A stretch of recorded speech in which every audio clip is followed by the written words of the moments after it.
My channel. आज हम करेंगे बाइट-सेवर्स लॉ की पहली application which is to find out the magnetic field at any point due to a straight wire carrying current. Okay, so let's start with magnetic field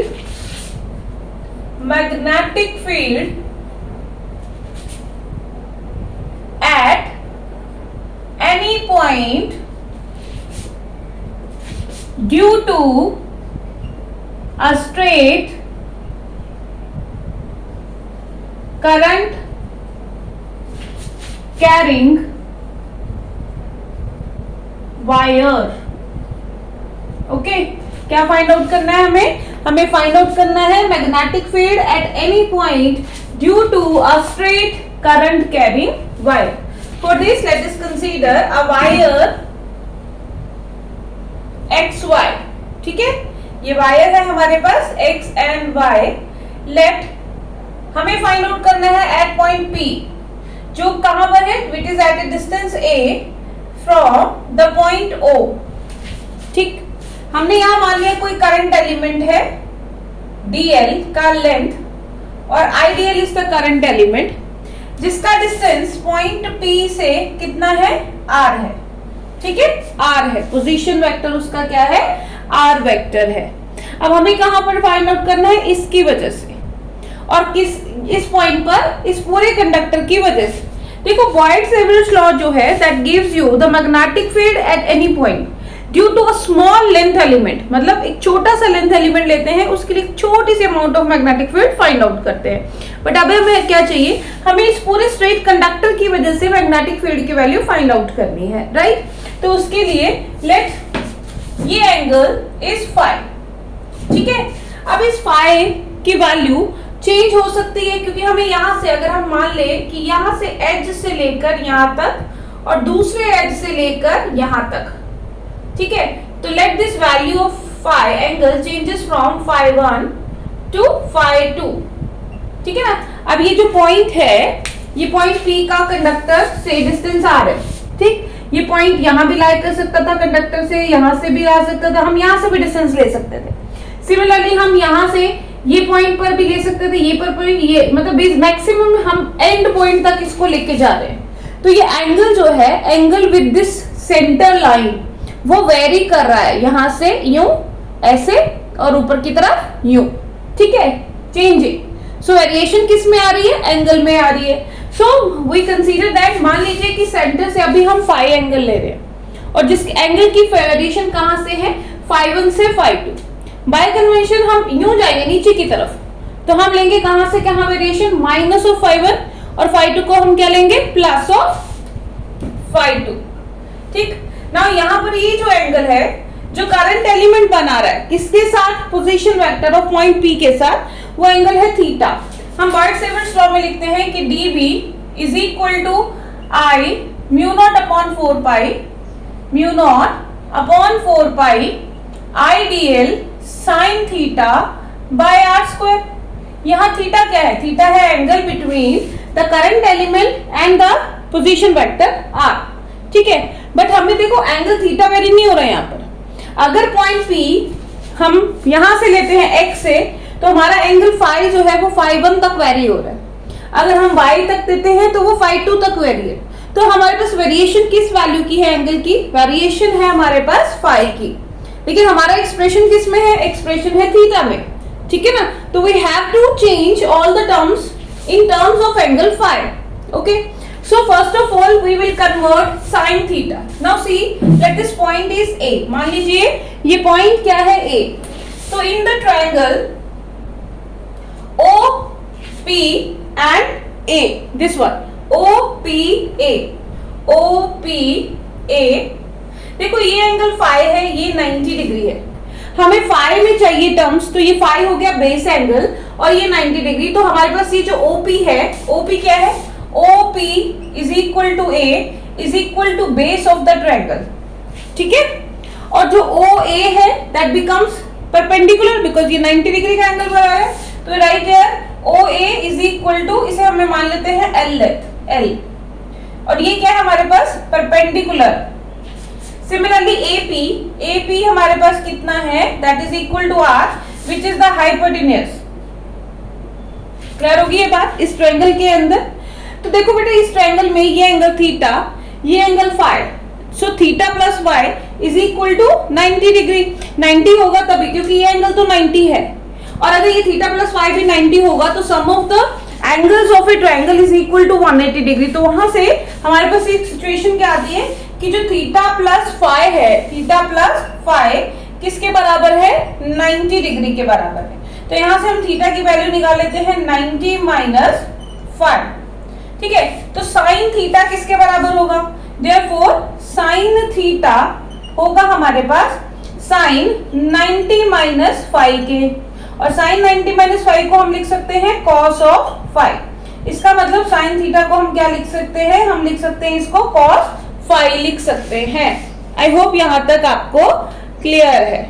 ठीक, आगे चले। अब हमारे पास साइन थीटा आ गया। अब हमें क्या करना है, दूसरा वेरिएबल कौन सा है हमारे पास, आर, क्योंकि आर पोजीशन वेक्टर चेंज हो सकता है जब पॉइंट हम यहां से एलिमेंट का डिस्टेंस ले रहे हैं, यहां से ले रहे हैं, यहां से ले रहे हैं, तो अब हम आर को चेंज करेंगे फाइव के टर्म्स में। अब देखो ये कांस्टेंट है बेस, ठीक है, ये हाइपोटेनस। तो हमारे पास नेक्स्ट फॉर्मूला जो आता है, तो इसे नंबर 1 दे देते हैं पहले, तो इसे नंबर 1 दे देते हैं। ठीक है, अब देखो नेक्स्ट हमारे पास क्या है कि जो cos फाई है, cos फाई क्या होता है, बेस अपॉन हाइपोटेनस। बेस क्या है हमारे पास a, हाइपोटेनस क्या है r, तो we can write it as a by r, और हम r को क्या लिख सकते हैं, a by cos of phi. तो यहां से हमने दूसरा वेरिएबल r, उसको भी हमने फाइव की टर्म्स में लिख दिया। तीसरा वेरिएबल क्या है, लेंथ एलिमेंट, क्योंकि ये लेंथ एलिमेंट की वैल्यू चेंज हो रही है, ठीक है ना, यहां से यहां तक लेंथ चेंज हो रही है, तो इन फॉर दैट हम कौन सी वैल्यू ले लेते हैं, लेंथ अपॉन बेस, ठीक है ना, यानी कि परपेंडिकुलर अपॉन बेस। और परपेंडिकुलर अपॉन बेस किसके बराबर होता है, yes it is tangent of phi. ठीक है, तो हम लिख सकते हैं कि tangent phi is equal to किसके बराबर आ गया हमारे पास, एल अपॉन बेस। ठीक है ना, एल अपॉन बेस, पता है ना ये shortcut P B P upon H H B, है ना, बोलते ना पंडित बद्री प्रसाद हर हर बोले। तो ये p बाय एच क्या हो गया आपके पास, साइन, b बाय एच क्या हो गया, कॉस, और p बाय बी क्या हो गया, टेंजेंट। ठीक है ना, तो perpendicular upon base, l upon a क्या बन गया हमारे पास, टेंजेंट ऑफ फाइव। तो यहां से l की वैल्यू कितनी आ गई हमारे पास, a tangent of five. But हमें क्या चाहिए, हमें चाहिए dl। तो जब हम इसको डिफरेंशिएट करेंगे फ्रॉम बोथ साइड, तो will have dl is equal to a, tangent का डिफरेंशियल होता है सेकंड स्क्वायर फाइव और d फाइव। ठीक, तो अब हमारे पास आ गया नंबर 1, साइन थीटा की जगह cos फाइव, ठीक, r की जगह a बाय cos फाइव, और dl की जगह a second square five d five. इसे दे देते हैं नंबर 2 एंड इसे दे देते हैं नंबर 3। ठीक है, so from 1, 2 and 3 put in this equation, Biot Savart law में हम पुट कर देते हैं। तो यहाँ आ गया हमारे पास, डिवाइड कर देते हैं इसको सिंप्लिसिटी के लिए। So dv is equal to mu naught upon 4 pi, ठीक, i तो ऐसे ही रहेगा। dl की जगह क्या लिख सकते हैं, a second square five d five, तो लिख देते हैं a second square five d five sine theta, आगे क्या बचता है, साइन थीटा। साइन थीटा की वैल्यू कितनी है, cos फाइव, तो यहां हमने लिख दिया cos फाइव, ठीक, अपॉन r स्क्वायर, r किसके बराबर है, a square upon cos square phi. देखो 1 बाय cos जो होता है, 1 by cos theta is equal to second theta. ठीक है, तो इसका स्क्वायर हो गया तो सेकंड स्क्वायर थीटा हो गया।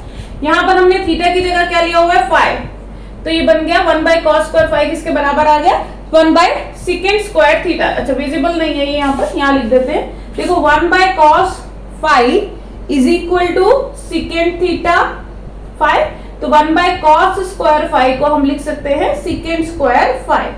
तो यहाँ लिख देते हैं हम इसको सेकंड स्क्वायर फाइव। किसकी जगह लिखा हमने, r की जगह, यहाँ क्या है r स्क्वायर, तो हमने लिख दिया a square second square five. इस सेकंड स्क्वायर फाइव से ये कैंसिल हो गया, एक a से एक a कैंसिल हो गया, तो हमारे पास क्या बचा, dv is equal to mu naught upon 4 pi i by a, यहाँ बचा only cos phi d phi। ठीक है, तो मैग्नेटिक फील्ड का एक्सप्रेशन हमारे पास कितना आया है, that is equal to mu naught upon 4 pi I by a cos phi d phi। अब हमारे पास तो ये आया स्मॉल लेंथ एलिमेंट dl की वजह से, है ना। हमें किसके लिए निकालना है, होल कंडक्टर, और होल कंडक्टर के लिए एंगल की क्या वेरिएशन है, φ1 से φ2, नीचे की तरफ -φ1 से ऊपर की तरफ +φ2। तो total magnetic field is equal to integral of minus of φ1 से plus of φ2 mu naught upon 4 pi I by a cos of phi d phi। ठीक है, अब देखिए इसमें जो म्यू नॉट अपॉन 4 पाई है वो कांस्टेंट, कारण क्योंकि वायर में से पास कर रहा है, constant, a distance perpendicular distance of point p which is also constant. So हम इन सब कांस्टेंट वैल्यूज को बाहर रख लेंगे। वेरी क्या हो रहा है, phi, तो cos phi d phi integral के अंदर रहेगा। ठीक है, तो यहां लिख देते हैं हम mu naught upon 4 pi I by a cos phi का क्या बन जाएगा, sin phi and minus of φ1 से प्लस ऑफ φ2। cos का इंटीग्रेशन होता है sin phi। ठीक है, sin phi, तो यहां से mu naught upon 4 pi I by a upper limit sine of φ2 minus lower limit sine of minus of φ1। ठीक, sine minus theta is equal to sine minus sine theta. ठीक है, sine minus theta is equal to minus sine theta, तो ये बन जाएगा आपके पास mu naught upon 4 pi I by a sine of φ2 plus sine of φ1। और हम क्या लिख सकते हैं, mu naught upon 4 pi I by a sine of φ1 plus sine of φ2। So this is the expression for the magnetic field at any point P due to a straight wire carrying current। देखो अब इस formula में हमें कैसे क्या समझना है, कैसे एप्लीकेशन करनी है न्यूमेरिकल्स की।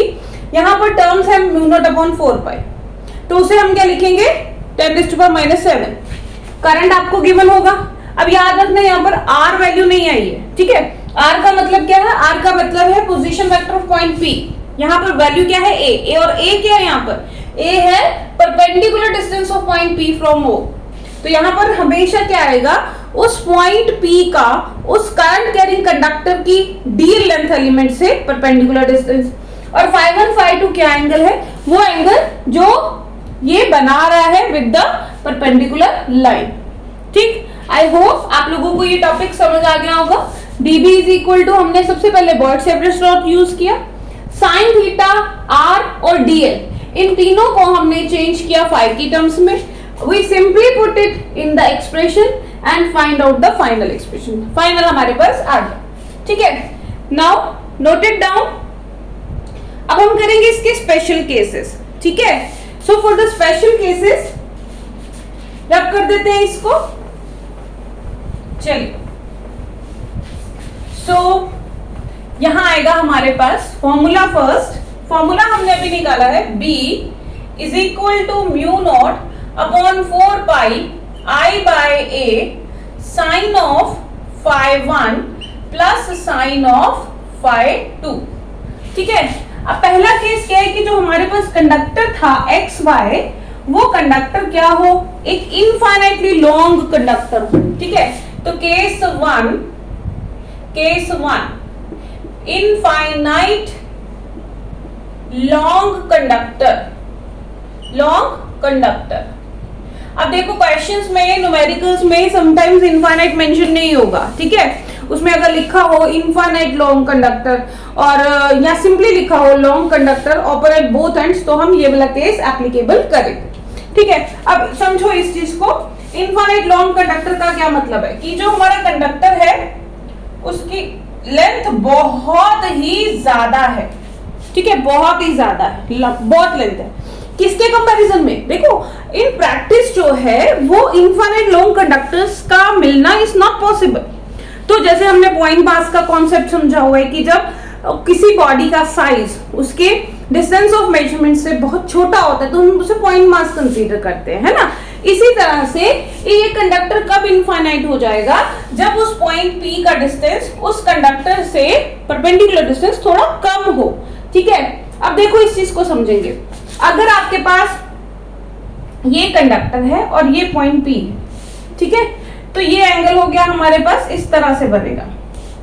सो ये बना हमारे पास φ1 φ2 और ये बना φ1।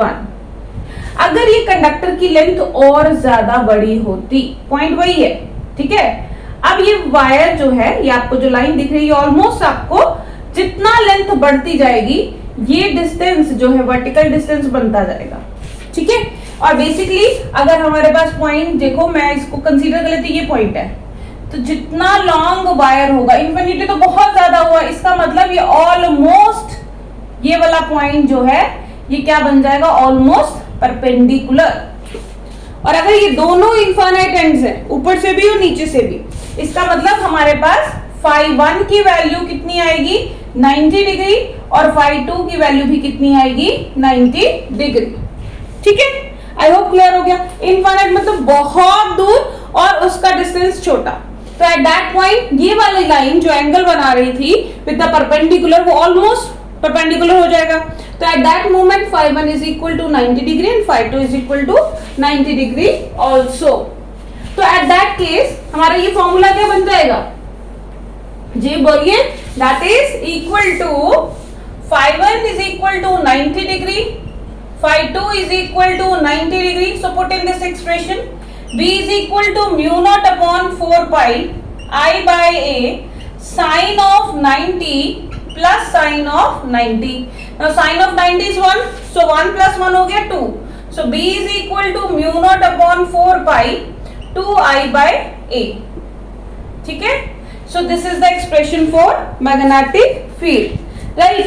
देखो बच्चे, हमेशा फॉर्मूलाज को ये टर्म जो है इसी तरह से सस्टेन रखो न्यूमेरिकल्स में, मतलब इसको हमने म्यू नॉट अपॉन 4 पाई के टर्म्स में ही रखना है। कोई भी फॉर्मूला आप कैंसिल भी कर सकते थे इस तरह से 2 पाई, तो ये फॉर्मूला बन जाता है म्यू नॉट आई बाय 2 पाई ए, ये भी करेक्ट है, ठीक है। लेकिन बहुत सारे फॉर्मूलाज होंगे, तो हम क्या करेंगे, इसको टर्म को म्यू नॉट अपॉन 4 पाई को ऐसे रहने देंगे और बाकी टर्म्स को हम मॉडिफाई कर देंगे। तो बेसिकली इसका रीजन क्या है, क्योंकि हमें पता है कि म्यू नॉट अपॉन 4 पाई की वैल्यू कितनी होती है, 10⁻⁷, ठीक है। तो हम डायरेक्टली उसको पुट कर सकते हैं, राइट। अब हमारे पास सेकंड केस क्या होता है, केस 2,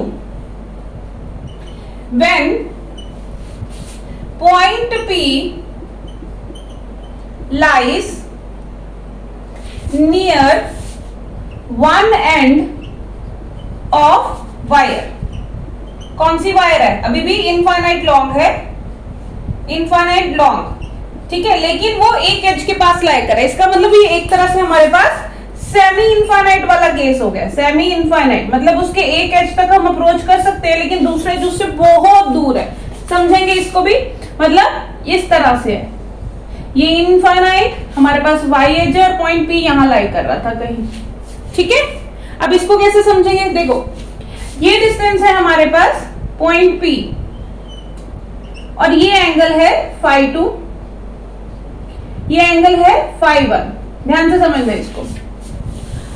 अगर ये पॉइंट P यहां लाई करे, यानी कि एज पर, और हम ये कहें कि ये एज हमारा यहीं तक, यहां से स्टार्ट हुआ है, मतलब ये इनफाइनाइटली लॉन्ग हो गया और ये एज हमारा यहीं पर है, ठीक है। तो ये एंगल φ2 कितना हो गया हमारे पास, 0। अगर यहीं पर होगा तो ये वाली लाइन यहां आ गई, ये लाइन यहां आ गई, तो φ2 की वैल्यू कितनी होगी, 0। और φ1 क्या होगा, जितना इनफाइनाइट होगा वो परपेंडिकुलर होता जाएगा, ठीक। तो इस तरह से अगर हम देखें उतना स्ट्रेट होता जा रहा है, जितना लॉन्ग नीचे होगा उतना वो स्ट्रेट हो जाएगा। सो बेसिकली इस केस में क्या हुआ कि ऊपर वाला एंगल जिस एज के पास होगा, ठीक है, जिस एज के पास होगा वहां पर उसकी वैल्यू फाई की वैल्यू 0 हो जाएगी। अगर वो अपर एज पर है तो φ2 0, अगर हम नियर लोअर एज पे मानेंगे तो वो φ1 0 हो जाएगा, ठीक है।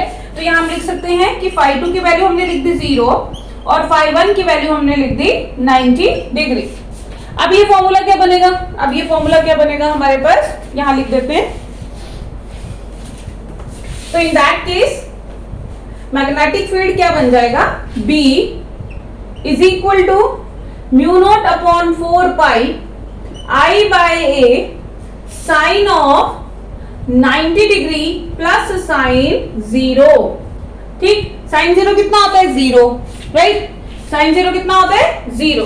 तो b की वैल्यू कितनी हो गई mu naught upon 4 pi i by a into sine 91, तो i बाय, तो ये हमारा फॉर्मूला आ गया for a semi infinite conductor, या अगर पॉइंट P जो है वो लाई करे नियर द वन एंड। ठीक है ना। थर्ड केस क्या है, third case, case 3, if the point P, if point P lies on the conductor, conductor पर ही लाई कर जाए। अब इसको समझेंगे, देखो ये हमारे पास कंडक्टर है, ये पॉइंट P था, यहां पर ये डिस्टेंस A और ये डिस्टेंस R, ये एंगल थीटा DL से, यहां पर अगर हम मान लें कि ये DL एलिमेंट है, ठीक है ना, तो ये एंगल थीटा। अगर अब ये पॉइंट P लाई कर जाए कंडक्टर पर ही इस तरह से, यानी कि ये पॉइंट यहां है, अब ये पॉइंट यहां आया, इस कंडक्टर पर आ गया, तो उस केस में ये थीटा की वैल्यू कितनी हो गई 0, यहां आ गया वापस 0। तो थीटा की वैल्यू अगर 0 है तो according to Biot Savart's law dv is equal to mu naught upon 4 pi i dl cross r, vector form में भी लिखवाया था मैंने, ठीक है ना, r क्यूब। और हम इसको ये क्या लिख सकते हैं, dv is equal to mu naught upon 4 pi i dl sine theta by r square. तो थीटा की वैल्यू अगर 0 हो जाएगी तो साइन 0 0 और मैग्नेटिक फील्ड की वैल्यू 0, ठीक है। मींस एट दैट पॉइंट हम ये कह सकते हैं कि मैग्नेटिक फील्ड की वैल्यू 0 होगी अगर वो पॉइंट कहां लाई करेगा, ऑन द स्ट्रेट कंडक्टर लाई करेगा। सो ये 3 इंपॉर्टेंट केसेस हैं जो एग्जाम में आ जाते हैं। There is one more case, हम उसे क्वेश्चंस में कवर अप करेंगे। मींस द लास्ट केस जिसमें हम ये कह सकते हैं कि ये पॉइंट P राइट बाइसेक्टर पर लाई करेगा। राइट बाइसेक्टर पर लाई करने का मतलब क्या है, ये डिस्टेंस भी L/2, ये L/2, ठीक है। तो उस केस में हम मैग्नेटिक फील्ड की वैल्यू निकाल सकते हैं by using the proper formula. Questions में कवर करेंगे इसको। तो basically there are 3 cases, infinite long conductor, point lies on the near the end of the conductor, in that case phi2 की value 0 and phi1 की value 1। जब infinitely long होगा तो phi1 की 90, phi2 की 90 ऑन द कंडक्टर लाई करेगा, तो theta 0 और b की वैल्यू भी 0।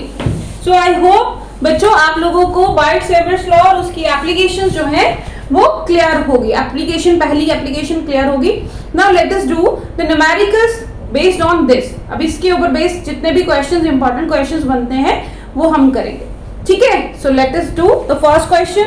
सो हमारा पहला क्वेश्चन क्या है, find out the expression for magnetic field at the centre of a square of side 2a carrying a current I, ठीक है। तो हमारे पास क्या है, लेट अस कंसीडर स्क्वायर है और स्क्वायर के सेंटर पर हमें मैग्नेटिक फील्ड निकालना है O पर, और वो करंट कैरी कर रहा है I in all the direction, same direction, clockwise suppose anti clockwise direction में वो जा रहा है, ठीक है। और हर साइड की लेंथ कितनी है 2a, this is 2a and each side is having, क्योंकि स्क्वायर है तो सेम लेंथ हो गया, सिंपल सी बात है, ठीक। अब O पॉइंट पर निकालना है, ठीक है। O पॉइंट पर ये बेसिकली जो स्क्वायर है ये 4 स्ट्रेट कंडक्टर से मिलके बना, ठीक है ना। ऐसे नाम दे देते हैं A, B, C and D। तो AB की वजह से, BC की वजह से, CD की वजह से एंड DA की वजह से हम ये सेंटर पर मैग्नेटिक फील्ड निकालना है। तो अगर हम देखें, पहले तो ये देखते हैं कि नेट मैग्नेटिक फील्ड किस डायरेक्शन में आएगा। उसके लिए मैंने आपको बताया था हमने right hand palm rule use करना है। थंब किधर पॉइंट करेगा, toward the direction of current and the palm will point toward the direction of magnetic field. Palm किस डायरेक्शन में होगा, जहां पर मैग्नेटिक फील्ड है। तो लगा लीजिए, देखिए यहाँ पर करंट किस डायरेक्शन में है, इधर, थंब रखा हमने इधर, पाम किस तरफ आ रहा है, बाहर की तरफ। तो पॉइंट O पर मैग्नेटिक फील्ड की डायरेक्शन AB की वजह क्या है, बाहर की तरफ। सिमिलरली यहाँ देखो, थंब करंट की तरफ, ठीक, और पाम कहाँ है, आउटवर्ड। तो मैग्नेटिक फील्ड कहाँ है, आउटवर्ड। इसका मतलब इसकी वजह से भी आउटवर्ड, इसकी वजह से भी आउटवर्ड, यहाँ इसकी वजह से भी आउटवर्ड बाहर की तरफ, और यहाँ थंब नीचे की तरफ, और यहाँ भी आउटवर्ड। तो बेसिकली इन चारों कंडक्टर्स की वजह से नेट मैग्नेटिक फील्ड यहाँ पर क्या होगी, आउटवर्ड तो ऐड होगी।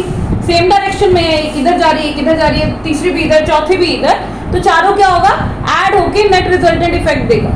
इट मींस हम ये कह सकते हैं कि magnetic field B at O is equal to 4 times, मान ले एक की वजह से, मान लीजिए ए बी की वजह से magnetic field means B A B is equal to हमने B1 मान लिया, तो बी एट O स्क्वायर की वजह से कितना होगा, 4B1।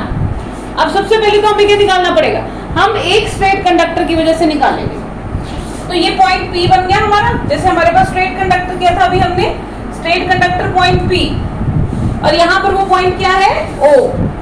ठीक है, हमने ले लिया साइड ये वाली ए बी, ठीक है, स्क्वायर की साइड AB। अब देखो ये डिस्टेंस होता है इसका परपेंडिकुलर डिस्टेंस, तो हमने यहाँ पे बना दिया इसका परपेंडिकुलर डिस्टेंस। तो ये परपेंडिकुलर डिस्टेंस कुछ भी नाम दे दो इसको, OP दे दो, OP, PO ले लिया हमने, OP। ठीक है, अब हमें चाहिए ये एंगल φ1, देखो ये हमारे पास हो गया φ2 और ये हो गया हमारे पास φ1, तो ये हो गया φ1 और ये हो गया φ2। तो यहाँ भी सिमिलरली एक एंगल होगा φ1 और दूसरा एंगल होगा φ2। अब देखो ये स्क्वायर है, स्क्वायर का ये एंगल होता है 90 डिग्री, ये एंगल कितना बन गया 45 डिग्री, ये एंगल भी कितना बन गया 45 डिग्री। ठीक है, ये 45 हो गया, ये 90 हो गया, तो ये एंगल कितना बन गया 45 डिग्री। समझ रहे हो ये चीज, देखो यहाँ पर ये एंगल हमारे पास है 45, स्क्वायर है ना ये, समझो इसको, ये स्क्वायर है पूरा, स्क्वायर है तो ये आधा 45 हो गया, ये हो गया 90 डिग्री। अब इस ट्रायंगल के तीन एंगल्स का सम 180 होना चाहिए, तो 90 plus 45 plus angle O is equal to 180, तो बेसिकली कितना आ जाएगा 45 डिग्री। तो 45 प्लस 45 90, 90 प्लस 90 180। अगर ये 45 है तो सिमिलरली ये एंगल भी हमारे पास कितना हुआ 45 डिग्री। तो हम इसको लिख सकते हैं, यहाँ पर नीटली बना देते हैं, ये 45 है तो ये एंगल भी हमारे पास कितना है 45 डिग्री। इसमें इस क्वेश्चन के लिए हमारे पास φ1 की वैल्यू और φ2 की वैल्यू कितनी है 45 डिग्री, राइट। अब हमें क्या चाहिए, इसका परपेंडिकुलर डिस्टेंस, इसे भी समझिए। देखो ये पूरी लेंथ आपको दिया है 2a और ये आधी लेंथ कितनी हो गई a एंड a, हमें क्या चाहिए ये, ठीक है, समझना इसको। अब इस केस में ये एंगल 45 है और यहाँ पर देखो ये परपेंडिकुलर डिस्टेंस हमें चाहिए, ठीक है। ये बेस एंगल ले लो, हम इस केस में ये लेते हैं तो ये परपेंडिकुलर बन जाता, अब हम ये ले रहे हैं तो ये परपेंडिकुलर बन गया। तो इस केस में देखो परपेंडिकुलर अपॉन बेस, मैंने पिछले मेरे वीडियो में बताया था PBP बाय BHB, तो परपेंडिकुलर अपॉन बेस क्या हो गया टेंजेंट थीटा, और थीटा कितना है 45 डिग्री। तो हम लिख सकते हैं tangent 45 degree is equal to OP by AP। I hope ये क्लियर हो गया, ठीक है। टेंजेंट ये परपेंडिकुलर अपॉन बेस, बेस कितना हमारे पास A, तो OP by base is equal to 45, tangent 45 होता है 1, तो OP की वैल्यू हमारे पास कितनी आ गई AP के बराबर, that is equal to A। It means ये परपेंडिकुलर डिस्टेंस हमारे पास कितना आ गया A। अब हमारे पास परपेंडिकुलर डिस्टेंस आ गया, φ1 φ2 की वैल्यू आ गई, और ये केस कौन सा है हमारे पास, मेन जो हमने डेरिवेशन की थी, that is due to straight conductor. तो B की वैल्यू कितनी आ जाएगी यहाँ पे mu naught upon 4 pi I by A, perpendicular distance A ही आया है। अगर ये A की जगह a/2 होता, 3a/2 होता, तो अकॉर्डिंगली आप उसकी वैल्यू वहां पर वो पुट करते, यहाँ A ही आया तो हमने A ही लिख दिया, ठीक है। और यहाँ आ गया आपके पास sine of 45 degree plus sine of 45 degree, तो ये आ गया आपके पास mu naught upon 4 pi I by A, sine 45 हो गया √2, तो 1/√2, ये बन गया आपके पास 2/√2, mu naught upon 4 pi I by A 2/√2, ठीक है। अब इस 2 को कैसे लिख सकते हैं, हम इस 2 को लिख सकते हैं √2 इंटू √2, एक ही बात है, √2 इंटू √2 डिवाइडेड बाय √2, ठीक है ना, समझ गए ना। रूट 2 इंटू रूट 2 का मतलब क्या हो गया, 2 की पावर 1/2, 2 की पावर 1/2, बेस से एक पावर ऐड हो गया तो 2 की पावर 1 आ गया। इट मींस 2 को हम लिख सकते हैं रूट 2 एंड रूट 2 की फॉर्म में। रूट 2 से रूट 2 कैंसिल हो गया और हमारे पास कितना आंसर आ गया, mu naught upon 4 pi root 2I/a। तो ये एक्सप्रेशन आया मैग्नेटिक फील्ड का at the centre of the square. Simple था। देखो हमने सिंपली, हमें क्या चाहिए, जब भी हमें कोई न्यूमेरिकल सॉल्व करना है तो सबसे पहले हमें ये पता होना चाहिए कि एंगल्स की वैल्यू क्या है। सबसे पहले तो ये पता होना चाहिए फॉर्मूला कौन सा लगना है। अब इस केस में हमारे पास फॉर्मूला क्या लगा, मेन फॉर्मूला जो हमने निकाला था which is mu naught upon 4 pi I/a sin theta plus sin theta 1 plus sin phi 1 plus sin phi 2, sorry sin phi 1 plus sin phi 2। तो यहाँ पर हमने पहले सबसे पहले phi 1 एंड phi 2 निकाला। फिर हमें ये पता होना चाहिए कि a की वैल्यू क्या है, परपेंडिकुलर डिस्टेंस क्या है, वो निकाला and then we simply put in the expression. ठीक है, इसी तरह से नेक्स्ट क्वेश्चन करते हैं। मान लीजिए आपको कहा जाए कि let us consider we are having a straight conductor, इस तरह से। लेट्स सी कैसे करेंगे इस क्वेश्चन को। एक स्ट्रेट वायर ले लेते हैं, एक सिंगल वायर की वजह से।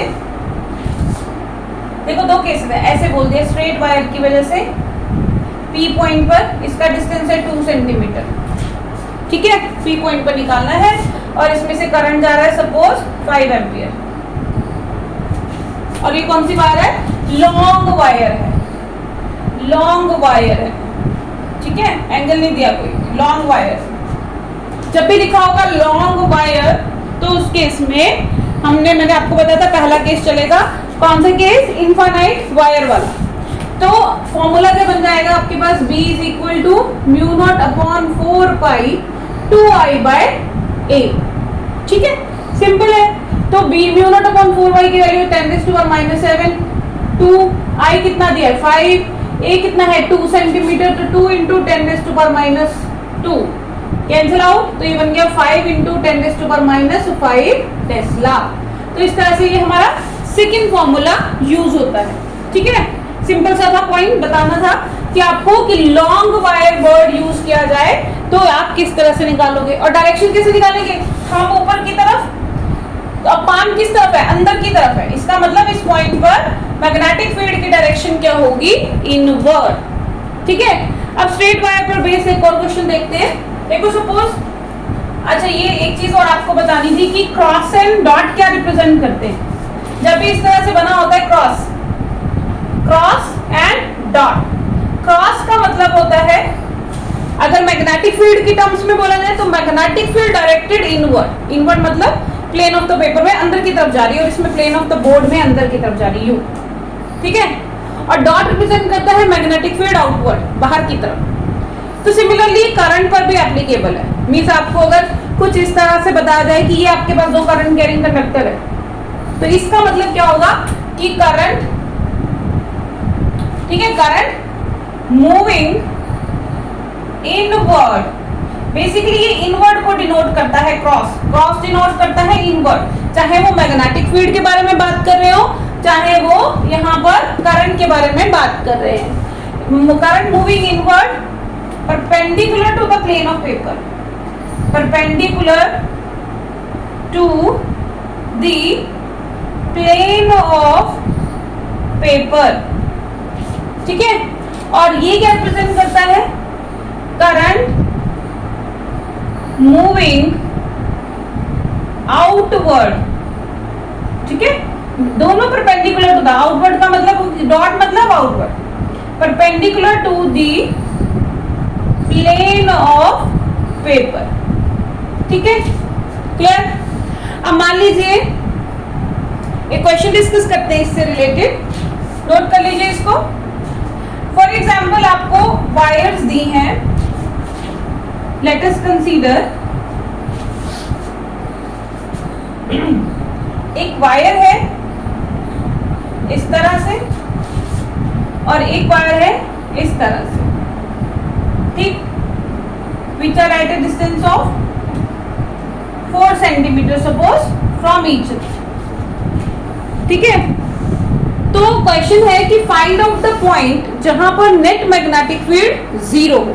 Okay, find the magnetic field, find the point,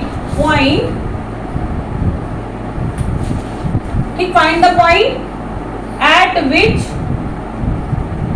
net magnetic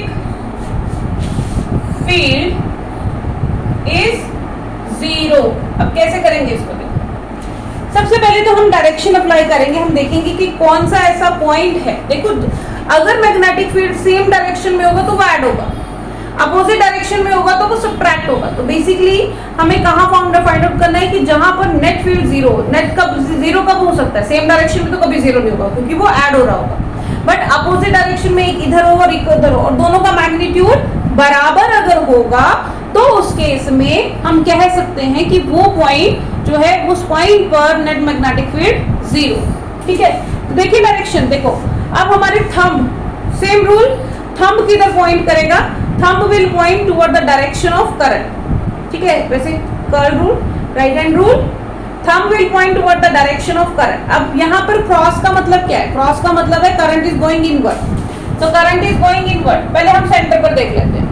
current is going inward, तो यहाँ पर मैग्नेटिक फील्ड की डायरेक्शन क्या है? नीचे की तरफ। इसकी वजह से यहाँ पर करंट इज गोइंग आउटवर्ड। ठीक है, तो इसकी वजह से भी क्या है? नीचे की तरफ। दोनों ऐड हो रहे हैं। क्योंकि दोनों ऐड हो रहे हैं, इसका मतलब कि यहाँ पर इन बिटवीन दो मैग्नेटिक फील्ड की वैल्यू 0 नहीं हो सकती। ठीक है, अब हम देखते हैं, मान लीजिए इस पॉइंट पर देख लेते हैं, यहाँ पर कहीं that at a distance x। ठीक है, मान लीजिए x डिस्टेंस पर है और इसे नाम दे देते हैं P पॉइंट पर। अब देखो, करंट गोइंग इनवर्ड, इसकी वजह से P पॉइंट पर मैग्नेटिक फील्ड डाउनवर्ड। ठीक है, थंब अंदर की तरफ है, curl of fingers point P की पॉइंट पर भी नीचे की तरफ, इस तरह से। इसकी वजह से देखते हैं तो करंट बाहर की तरफ आ रहा है और मैग्नेटिक फील्ड कहाँ जा रहा है? ऊपर की तरफ, ऊपर की तरफ। इट मींस यहाँ पर जो है B1 और यहाँ पर क्या है? B2। B1 क्या हुआ? B1 हुआ पहले वाले वायर की वजह से मैग्नेटिक फील्ड की डायरेक्शन, और B2 क्या हुआ? सेकंड वाले मैग्नेटिक फील्ड की डायरेक्शन। अब यहाँ पर देखो, आउटसाइड वो अपोजिट डायरेक्शन में आ रहा है। ठीक है, अपोजिट डायरेक्शन में आ रहा है। सिमिलरली इधर भी अगर हम देखते हैं, मान लो यहाँ पर हमने कोई पॉइंट ले लिया Q, मैग्नेटिक फील्ड अंदर की तरफ, यहाँ पर ही मैग्नेटिक फील्ड ऊपर की तरफ। देखो, करंट अंदर की तरफ, पाम कहाँ पॉइंट कर रहा है? पाम ऊपर की तरफ पॉइंट कर रहा है, ऊपर की तरफ, यानी कि B1 की वैल्यू ऊपर की तरफ। यहाँ करंट बाहर की तरफ है, बाहर, और हमारा पाम इस साइड कहाँ है? नीचे की तरफ।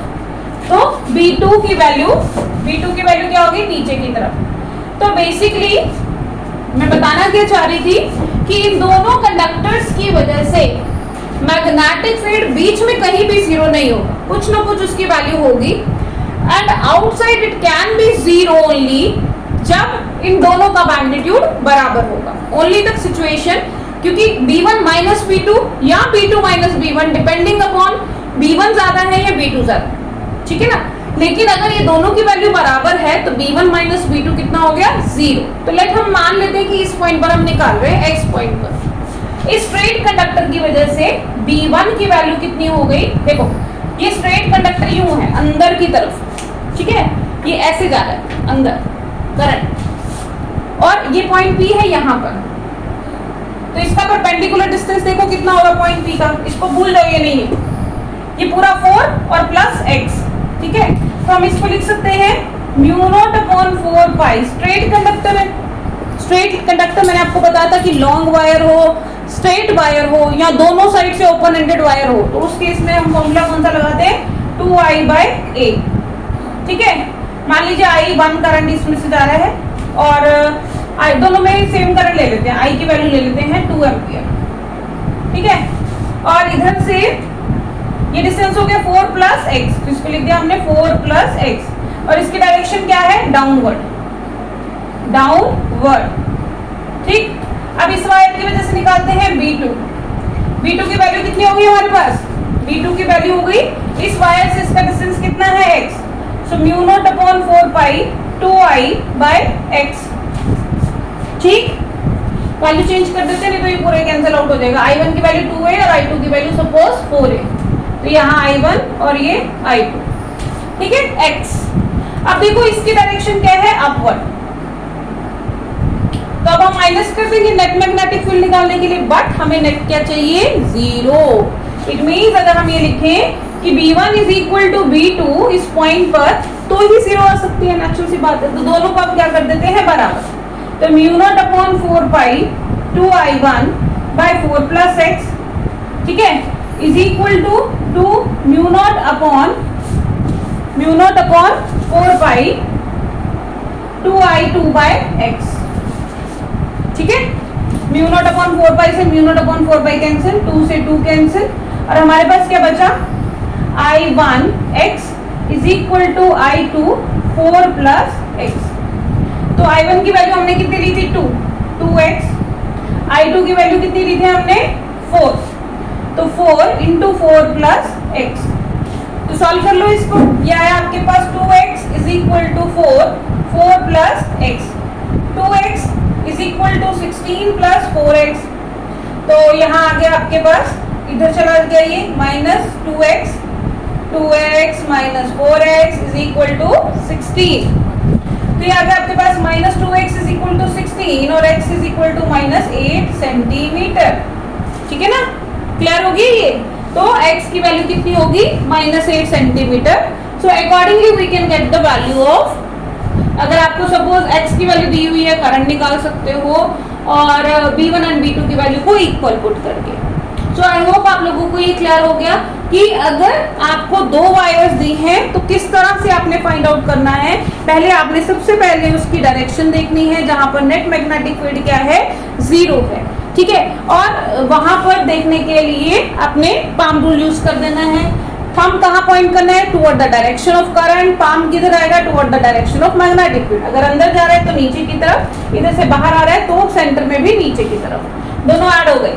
यहाँ पर अपोजिट डायरेक्शन में है, तो द ग्रेट पॉसिबिलिटी इज कि अगर आउटसाइड होगा पॉइंट तो नेट मैग्नेटिक फील्ड 0 होगा, हो सकता है अगर दोनों का मैग्नीट्यूड बराबर है। सो आई होप ये क्वेश्चन आपको क्लियर हो गया।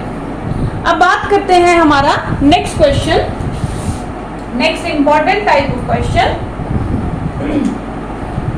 जो है इक्विलैटरल ट्रायंगल के सेंट्रोइड पर मैग्नेटिक फील्ड निकालना, ठीक है, इक्विलैटरल ट्रायंगल के सेंट्रोइड पर ट्रायंगल मैग्नेटिक फील्ड निकालना। तो ये है हमारे पास एक ट्रायंगल, मान लीजिए तीनों की जो लेंथ है वो a है, हमें इस पॉइंट पर निकालना है O, इसे नाम दे देते हैं P। So A, B and C। तो बेसिकली जैसे हमने स्क्वायर वाला केस किया था, करंट इधर जा रहा है, देखो तीनों की वजह से ऐड होगा, थंब आउटवर्ड एंड आउटवर्ड, तीनों की वजह से आउटवर्ड है। तो सबसे पहले हमें क्या आइडेंटिफाई करना है, हमें आइडेंटिफाई करना है एंगल्स, फिर हमें फाइंड आउट करना है परपेंडिकुलर की value and we will apply the formula, ठीक है। देखो ये परपेंडिकुलर है, ये एंगल पूरा होता है 60 डिग्री, तो ये हो गया 30, ये 90, ठीक है ना, ये 30 और 90। अब आपको यहाँ पे 180 बनाने के लिए कितना चाहिए, 60, तो ये एंगल हमारे पास कितना हो गया, 60 डिग्री। सिमिलरली ये एंगल भी 60 डिग्री, मीन्स हमारे पास φ1 और φ2 की वैल्यू कितनी आ गई, 60 डिग्री। अब हमें ये डिस्टेंस निकालना है, ये डिस्टेंस है, ये हो गया हमारे पास a/2। तो परपेंडिकुलर ये एंगल देखो 30 डिग्री है, ध्यान देना। अब मैं ये वाला ट्रायंगल ले रही हूँ OAP, जिसमें बेस एंगल मैं कौन सा ले रही हूँ, 30 डिग्री। तो AP हमारे पास बन गया बेस, OP बन गया परपेंडिकुलर, ठीक है ना, परपेंडिकुलर, और OA बन गया हाइपोटेनस। लेकिन हमें परपेंडिकुलर डिस्टेंस चाहिए, हमें ये नहीं चाहिए, हमें ये चाहिए। तो हम लिख सकते हैं कि perpendicular OP by base AP is equal to tangent of 30 degree, ठीक है। तो OP कितना हो गया हमारे पास, OP is equal to AP tangent of 30 degree. और टेंजेंट 30 डिग्री कितना हो जाएगा, AP तो हो गया हमारे पास a/2। टेंजेंट 30 की वैल्यू कितनी होती है, टेंजेंट 30 की वैल्यू होती है, देखो साइन 30 हुआ हमारे पास 1/2, ठीक है, कॉस 30 हुआ हमारे पास √3/2, ठीक है। तो टेंजेंट 30 हुआ 1/2 डिवाइडेड बाय √3/2, तो आ गया 1/√3, तो हमने यहाँ लिख दिया 1/√3। तो बेसिकली ओपी कितना आ गया, a/2√3। एपी की वैल्यू हमारे पास आ गई, ये क्लियर नहीं है, विजिबल नहीं है, तो हम इधर लिख लेते हैं। सो एपी की वैल्यू, ओपी की वैल्यू, ओपी की वैल्यू आपके पास आ गई a/2, it's AP is a/2, AP is a/2 into tangent 30 is 1/√3, so that is equal to a/2√3। अब हमारे पास परपेंडिकुलर डिस्टेंस भी आ गया और हमारे पास एंगल्स की वैल्यू भी आ गई। सो हम फॉर्मूला यूज करेंगे, B is equal to μ0/4 pi I/a sin of θ1 plus sin of θ2, 5/1 है ना, 5/1 लिया हुआ हमने एक्सप्रेशन में, तो हम 5/1 ही यूज कर लेते हैं, कोई फर्क नहीं। जब न्यूमेरिकल कर रहे हो तो θ1 θ2 भी यूज कर सकते हो, बट आप कॉन्सेप्ट्स के साथ ही चलते हैं। तो μ0/4 pi I/a, अब a की वैल्यू कितनी आई है, OP परपेंडिकुलर डिस्टेंस की वैल्यू a/2√3, तो a/2√3 साइन ऑफ, देखो θ1 कितना है 60 एंड 60, तो साइन 60 प्लस साइन 60, ठीक, तो ये 2√3 ऊपर चला गया, μ0/4 pi 2√3 I/a साइन 60 होता है, अभी हमने डिस्कस करते हैं, साइन 60 होता है √3/2, ठीक है, cos 30 1/√3/2 और साइन 60 √3/2, इसको लिख सकते हैं 2√3/2, 2 से 2 कैंसिल हो गए, 2 बार है ना भैया, 2 बार है ये, तो 1 and 2 2√3/2, तो बन गया μ0/4 pi, ये √3 से √3 मल्टीप्लाई हो गया, तो कितना आ गया हमारे पास 3, 3 2 6, 6 I/a। अब ये तो किसकी वजह से था, एक की वायर की वजह से, तीनों की वजह से ऐड हो रहा है, तो हम लिख सकते हैं net magnetic field is 3 times B1, तो 3 टाइम्स B हो गया, 3 6 18, तो μ0/4 pi 18 I/a, एंड कहाँ है डायरेक्शन, अपवर्ड, अपवर्ड, सबकी वजह से कहाँ आ रही, बाहर की तरफ। तो इस तरह से हमने ये इसका सेकंड जो है न्यूमेरिकल हमने कर लिया, second type of numerical. Basically 2 important है, स्क्वायर वाला और दूसरा ये इक्विलेटरल ट्रायंगल वाला, बाकी और भी बहुत सारे क्वेश्चंस हैं छोटे छोटे, कॉन्सेप्ट आपका यही यूज होगा। एक हमने किया है स्ट्रेट वायर वाला, ठीक है, तो नेट हमारे पास कितना आ गया 18 μ0/4 pi I/a। So I hope आपको ये क्वेश्चन भी क्लियर हो गया होगा। अब करते हैं हम एक और question, basically let's see what is that. So next question is, late us consider हमारे पास एक वायर है, स्ट्रेट वायर, जो कैरी करती है करंट I, ठीक है, और उसकी वैल्यू सपोज हमने ले ली 20 एम्पियर, करंट कैरिंग वायर है, करंट की वैल्यू है 20 एम्पियर, ठीक, लेकिन इसको किसके अगेंस्ट रखा है, इसमें इसको रखा हुआ है दूसरी मैग्नेटिक फील्ड में, जिसकी वैल्यू कितनी है, B की वैल्यू है 4 × 10⁻⁵ टेस्ला, ठीक है, लेकिन इसकी डायरेक्शन क्या है, 4 इधर लिख लेते हैं हम, B की वैल्यू है 4 × 10⁻⁵ टेस्ला, बट इसकी डायरेक्शन कैसे है, इसकी डायरेक्शन है parallel to the direction of current, यानी कि मान लीजिए ये वैल्यू है B1 इज 4 × 10⁻⁵ टेस्ला, इसकी डायरेक्शन है along the direction of current, और हमें निकालना है इसकी वजह से magnetic field at a distance of 2 centimetre from the wire, ठीक है, सिंपल सी बात है। देखो बेटा, ये तो एक स्ट्रेट वायर है, और स्ट्रेट वायर की वजह से अगर हम किसी पॉइंट 2 सेंटीमीटर की पॉइंट पे निकालते हैं, तो ये कौन सा केस हो गया, ये हमारे पास लॉन्ग वायर यानी कि इनफाइनाइट वायर वाला केस हो गया, क्योंकि मैंने आपको बार बार बताया है कि अगर आपको लॉन्ग वायर लिखा हो, इनफाइनाइट वायर लिखा हो, तो हम उस केस में फॉर्मूला कौन सा यूज करते हैं, म्यू नॉट अपॉन 2 पाई आई बाय ए, म्यू नॉट अपॉन 4 पाई 2 आई बाय ए। ठीक है, 2 से 2 कैंसिल नहीं करते, म्यू नॉट अपॉन 4 पाई को रिटेन करते रहते। ठीक है, तो इसकी वजह से लेट को B2 है, B2 हो गया आपके पास म्यू नॉट अपॉन 4 पाई 2 आई बाय ए। सो म्यू नॉट अपॉन 4 पाई की वैल्यू होगी 10⁻⁷ 2। करंट की वैल्यू हमने ली है 20 और परपेंडिकुलर डिस्टेंस कितना है 2 सेंटीमीटर, तो 2 इंटू 10⁻⁻2 कैंसिल आउट। तो यहाँ हमारे पास कितना बचा, ये हमारे पास आया 20 इंटू 10⁻⁵, ये -2 ऊपर जाएगा, ठीक है ना, तो -5 ये बन गया आपके पास -7 + 2 तो -5 बन गया। ठीक है, और हम इसको लिख सकते हैं 2 इंटू 10⁻⁶, ठीक, टेस्ला -4 सॉरी -4, ये 1 है ना, ये +1 है और ये -5 है, तो -4 टेस्ला। अब पॉइंट क्या है कि ऑलरेडी यहाँ पर एक मैग्नेटिक फील्ड है जिसकी डायरेक्शन है अपवर्ड।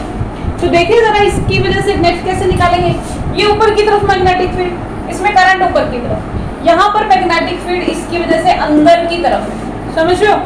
एक वायर है, मैग्नेटिक फील्ड की डायरेक्शन ऐसे है और दूसरी ऐसे है, कितना एंगल बन रहा है दोनों में, 90 डिग्री, क्लियर हो रहा है।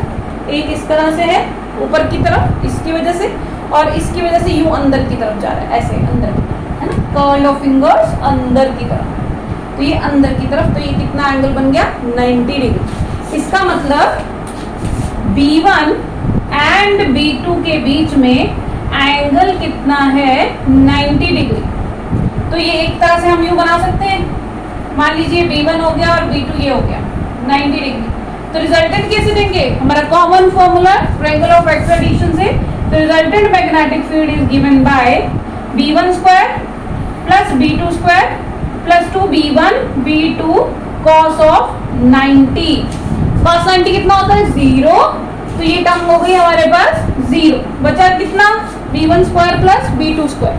पुट करते हैं इसकी वैल्यू, B1 कितना था हमारे पास, B1 था 4 इंटू 10⁻⁵, 4 इंटू 10⁻⁵ स्क्वायर, और B2 कितना आया था, इसको हम 20 की फॉर्म में रहने देते हैं ताकि पावर सेम रहे, 20 इंटू 10⁻⁵ का होल स्क्वायर। अब इसमें से हम कॉमन ले लेते हैं, 10⁻⁵ बाहर ले लेते हैं, अंदर बचा 16 प्लस 20 का स्क्वायर हो गया 2 2 4 400, ठीक है, तो ये हमारे पास आ गया 416 का रूट इंटू 10⁻⁵ टेस्ला। निकाले 415 का स्क्वायर रूट कैसे निकलेगा, let us try, 4 1 6 2 2 4 0 2 8 16 2 1 2 0 2 4 8 2 5 10 2 2 4 2 2 4 2 6 12। देखो छोटा सा हम स्क्वायर रूट निकालना सिखा रहे हैं आपको, 2 1 2 2 3 6, ठीक है, तो आगे आपके पास ये 2 and 2, ये बन गया आपके पास 2 and 2 4 इंटू रूट 26, ठीक है, तो क्योंकि देखो 2 का पेयर 2 and 2 4 बन गया, 4 into root of 26 into 10⁻⁵ tesla. इस तरह से हम इसका स्क्वायर रूट निकाल कर वैल्यू निकाल सकते हैं, that comes out to be 4 into 4 into root 26 into 10⁻⁵ tesla. So basically this is how हम न्यूमेरिकल्स में फॉर्मूलाज को यूज कर सकते हैं, ठीक है। अब आपके पास अगर कोई सेमी फाइनाइट केस हो गया तो उस केस में फॉर्मूला क्या यूज हो जाएगा, I/A, 2I/A की जगह I/A यूज हो जाएगा, ठीक है। So this was all about today's video, ठीक है। आई होप आपको जो कंडक्टर वाला टॉपिक है, डेरिवेशन है, वो क्लियर हुई है, एंड द बेसिक न्यूमेरिकल्स जो हमने किए हैं, इंपॉर्टेंट न्यूमेरिकल्स हमने किए हैं, I hope that are clear to you, ठीक है। So thank you and have a nice day.